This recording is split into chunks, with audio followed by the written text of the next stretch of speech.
Good morning, students. Last class we learned about our Annie's decisions in the class. What did she do?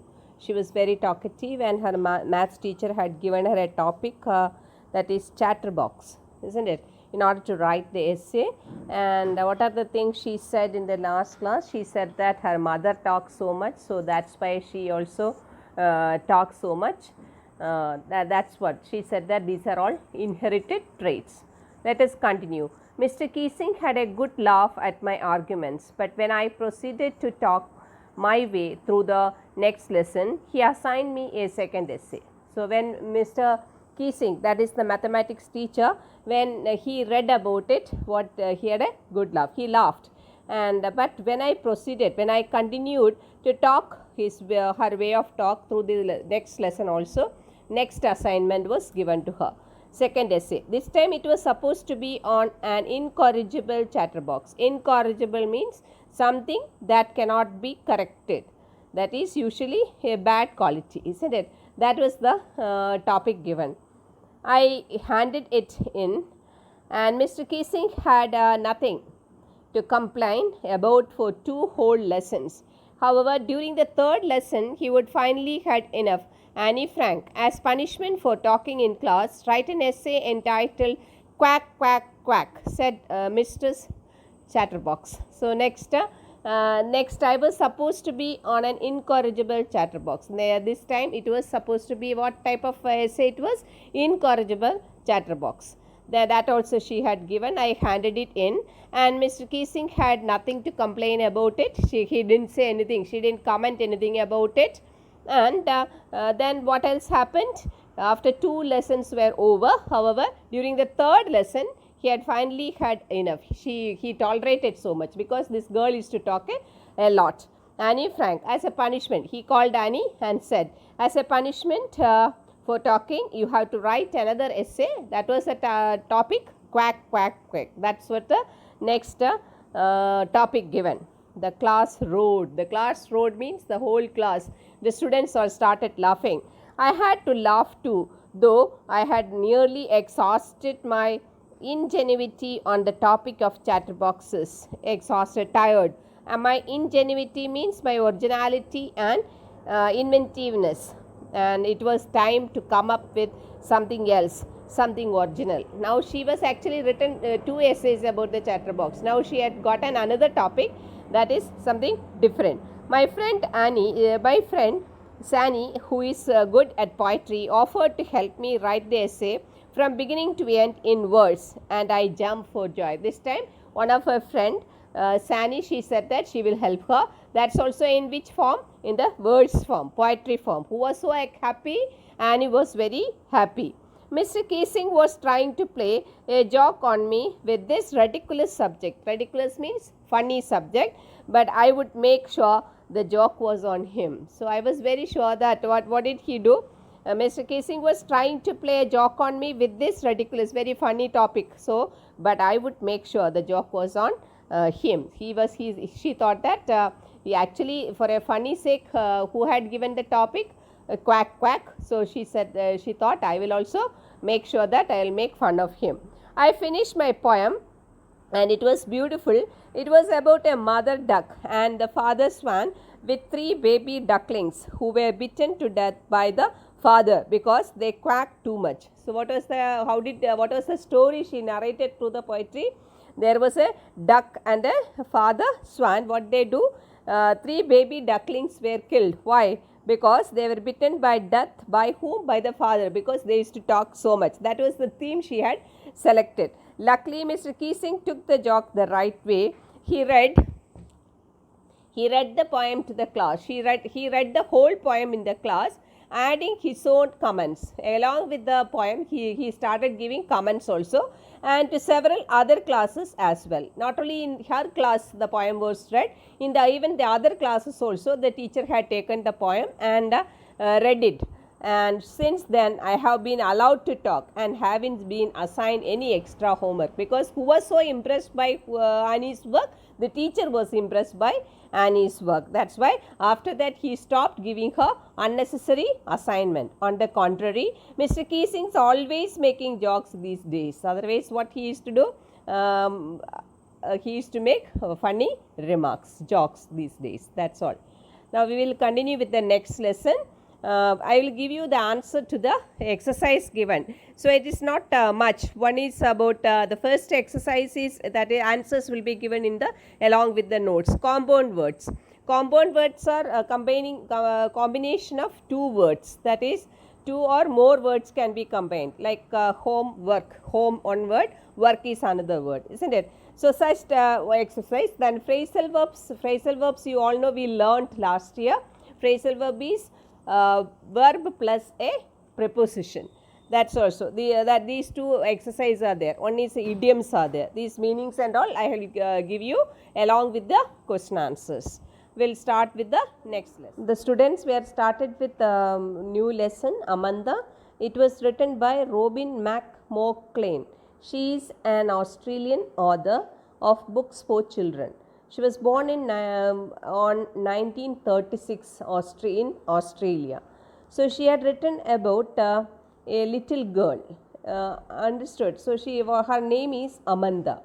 So she just wanted to tell you about the views of a little girl who is constantly pointed by her mother for making mistakes. So generally there is a tendency in our country also. The girls used to be always instructed, you don't do this, you don't sit like this, you don't laugh louder, isn't it? You are a girl. So generally that tendency is there in our country also. So it is something different. Let us begin the lesson. Every child feels that she or he is controlled and instructed not to do one thing or another. You too may feel that your freedom is curtailed. That is the introduction. Another one is about your group activity, that we cannot do it. The first stanza, the mother is giving instruction to the child. Don't bite your nails, Amanda. Don't hunch your shoulders, Amanda. Stop that slouching and sit up straight, Amanda. Now here you please note down the synonyms. Hunch means bend. Slouching means sitting in a lazy way. So don't bite your nails. So the mother is asking the child, pointing out for biting the nails, which is a bad habit. So mother is saying that don't bite your nails. Then mother is instructing her to sit straight without bending her shoulders. That is the first stanza is about. So here first stanza there is a new FOS, that is anaphora. That is repeated use of a word at the start of two or more lines, which is that anaphora, ANAPHORA. Here both the lines you see, first line also begins with don't, in the second line also it begins with don't. So the FOS is anaphora. So in the first line itself another FOS is there, that is called exclamation. Exclamation mark is there, so it is exclamation. In the second line also exclamation is there. Stop that slouching and sit up straight. There it is. The consonant sound S is repeatedly used. So it is called alliteration. I hope you understood. Please, that is your duty to point out the rhyme scheme. Next, second stanza. There is now the child is started imagining things, isn't it? She just wanted to be away from whose instructions? Away from her mother's instructions. So she is going in an imaginative world. That is the second stanza. Just have a look. There is a languid emerald sea where the sole inhabitant is me, a mermaid, drifting blissfully.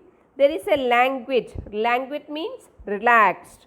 Emerald sea means green color sea, where the sole inhabitant, only, sole means only, inhabitant is resident. Mermaid you all know, drifting means carried slowly, blissfully means happily. So here what is the poet is this girl is saying, at this point of time she imagines herself to be in a green deep sea. She says that she wants to be the only resident of this beautiful green sea, and she imagines herself like a mermaid who is alone there and leads her life in a relaxing way. That is her imagination. She just wanted to be away from her mother's instructions. What did she say that? She imagines herself to be in a deep green sea. She says that she wants to be the only resident of this beautiful green sea, and she imagines herself like a mermaid who is alone there and leads her life in a relaxing way. She says that she wants to be carried away by the current of water and feel the relaxing environment there. She wants to be carried away by whom?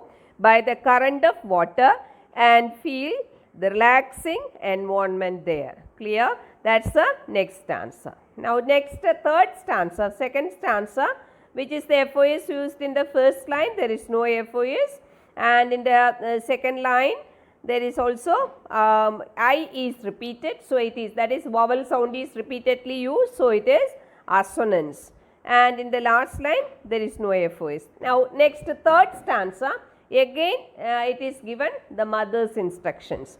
Did you finish your homework, Amanda? Did you tidy your room, Amanda? I thought I told you to clean your shoes, Amanda. These are the instructions given by whom? Given by the mother. Amanda, I asked you to complete your homework. Did you do that? Did you clean your room? That's another instruction. Then she started thinking, telling her that I asked you to clean your shoes also. This is the instruction given by mother. Here again anaphora is used in the beginning of the line. Which word is used? Did is started. First line also did, and in the second line also did is used, so it is anaphora there. And in the first line it is alliteration is there because the consonant sound Y is repeatedly used, and in the second line also U is repeatedly used, so it is repetition. The first line and the second line U is repeatedly used and Y is repeated, alliteration.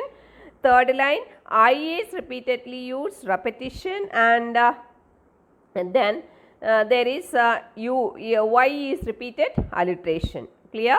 Then again the fourth stanza we can see again she started imagining.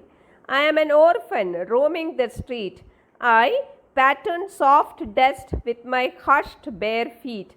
The silence is golden, the freedom is sweet. Now the child again going towards the after listening the instructions given by the mother, she started imagines herself to be an orphan.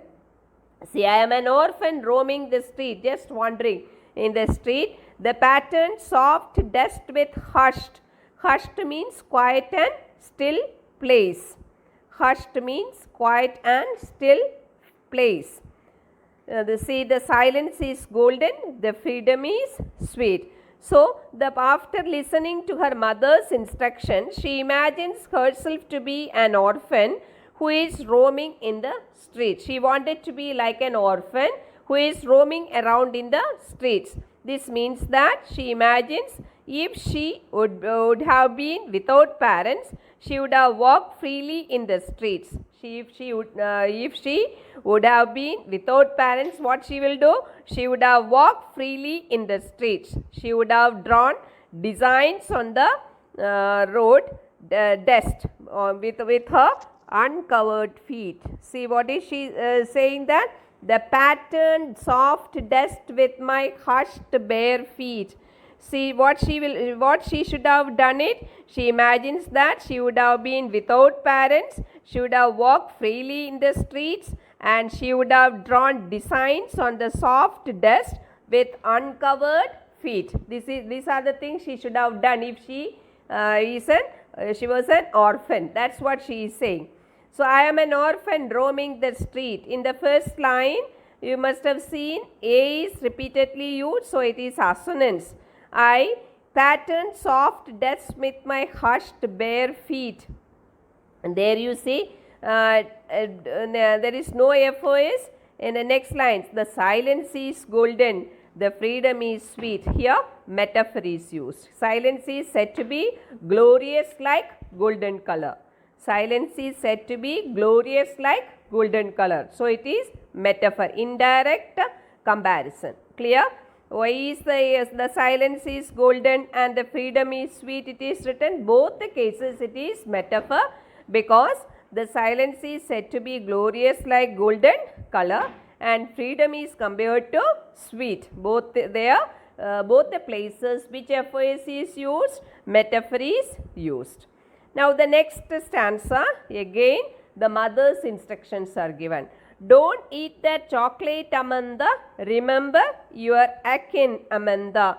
Will you please look at me when I am speaking to you, Amanda? Now the mother is again giving her, don't eat that chocolate, don't eat that chocolate. Then remember your akin, and that is Pimbus. Amanda, will you please look at me when I am speaking to you, Amanda? Look at me when I am speaking. You don't bend your head. This is the instructions given by whom?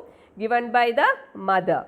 So then this is the mother's instruction. When she hears the mother's instruction, she again started imagining things. What is she wanted to say now? She imaginatory world she is going. How it is now? See, I am a Rapunzel. I have not a care. Life in a tower is tranquil and rare. I will certainly never let down my bright hair. Now she thinks that she is compared to what? He is comparing herself to a Rapunzel. I think you must be remembering Rapunzel is a character of one of the fairy tales by Brothers Grimm. Or most of you might, I know that most of you must have read the story. It's a girl in the fairy tale by Brothers Grimm. So Rapunzel, she thinks that I am a Rapunzel. She wanted to be like a Rapunzel because she thought Rapunzel's life is very peaceful and contented while living in that high tower.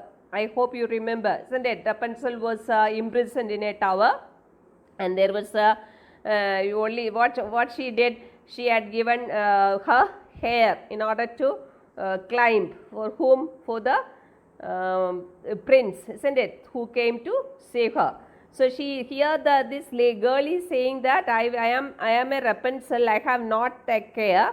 Life in a tower is tranquil and rare. Tranquil means very calm. Rare means uncommon. I will certainly never let down my bright hair.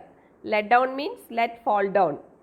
That means I will not allow anybody to climb using my hair. That means she will not let her hair down to anyone so that nobody could come in the tower. That's what she wanted to say, because she wanted to indicate you Rapunzel had let her hair fall down in order to climb the prince, isn't it, to save her. That's why she is saying that I wanted to be like a Rapunzel, but I will not let down my hair to climb, to people to climb. That's what she wanted to tell. Here another FOS is there, that is called allusion, that is use of famous fairy tale character in a poem.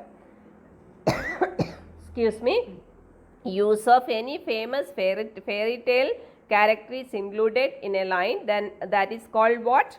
Allusion. ALLUSION. Next line, stop that sulking at once, Amanda. You are always so moody, Amanda. Anyone would think that I nagged at you, Amanda. Next again, the mother's comments. What's that? Stop that sulking at once. Sulking means getting a bad tempered. You are always so moody, Amanda. Anyone would think that I nagged at you. Nagged means teased you. So she remains in her imaginative world. Who is remaining in the imaginative world? Amanda is remaining in her imaginative world. Then parents believe that she is not reacting. That's also bad, because when they ask them to do this and that, who is not reacting? Amanda is not reacting. That is not correct. They were more worried about their impressions in society. They feel that they do not want the society to know that they are nagging her. That's what they wanted to do. That's why they are saying that stop that sulking at once, Amanda. You are always so moody, Amanda. Anyone would think that I nagged at you. So mother is saying that the people will think that she is nagging at nagging who? Nagging Amanda. So that's why. Why do the parents are thinking like that? Because Amanda is remaining in her imaginative world, and whatever instructions the parents are giving, who is not responding? Amanda is not responding. And they are also upset. Who are upset? The parents are upset because they do not want the society to know that they are nagging her. Clear? So in this stanza, just have a look. The first line, it is S is repeatedly used, so it is alliteration. Then exclamation mark is there. The FOS is exclamation, and in the second line again there is exclamation mark, so FOS exclamation, and in the third line there is no FOS. Yes, there is. Sorry, anyone. A is repeated and at A is there. So it is assonance. Clear? Now it is your duty to find out the what rhyme scheme. The next class we will discuss that. Read the poem and the rest of the Annie Frank's lesson. Read it. If you have any doubts, you can contact me. Thank you.